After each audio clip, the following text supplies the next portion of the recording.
চাচা বাড়িঘর তো সাজানো কেন, হেনা কোথায়? একদিন সময় আসবে তোমার জীবনে, হয়তো তুমি এসে বলবা, চাচা বাড়িঘর তো সাজানো কেন, হেনা কোথায়? আর চাচা বলবে, বাবা হেনার তো বিয়ে হয়ে গেছে, তুমি বাস খাও, তুমি গাঞ্জা খেয়ে ঘুরে বেড়াও। এটা আমি তোমাদেরকে মন প্রাণ থেকে বলছি, যুবক ভাইরা অলওয়েজ মাথায় রাখবা, পুরুষ মানুষ যতদিন টাকা কামাই করতে পারে সবার কাছে প্রিয় থাকে, আর যেই দিন টাকা কামাই বন্ধ হয়ে যায় আপন মানুষগুলো সব পর হয়ে যায়। টাকা কামাই করো হালাল ভাবে, অনেক বেশি ব্যবসা করো, চাকরি করো, উদ্যোগ নাও, প্রতিষ্ঠিত হও জীবনে।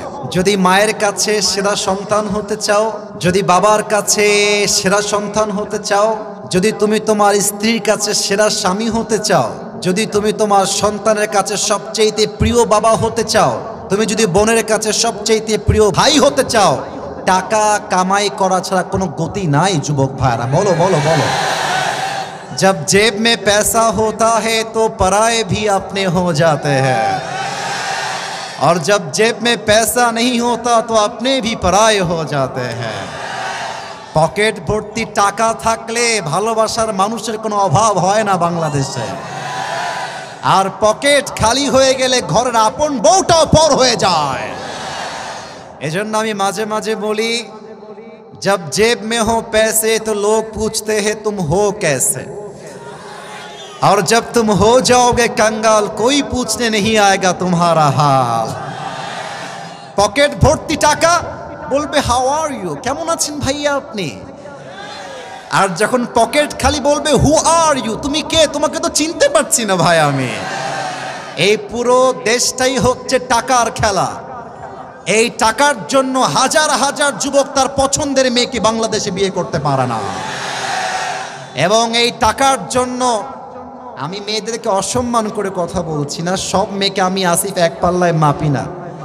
অনেক মেয়ে টাকা দেখলে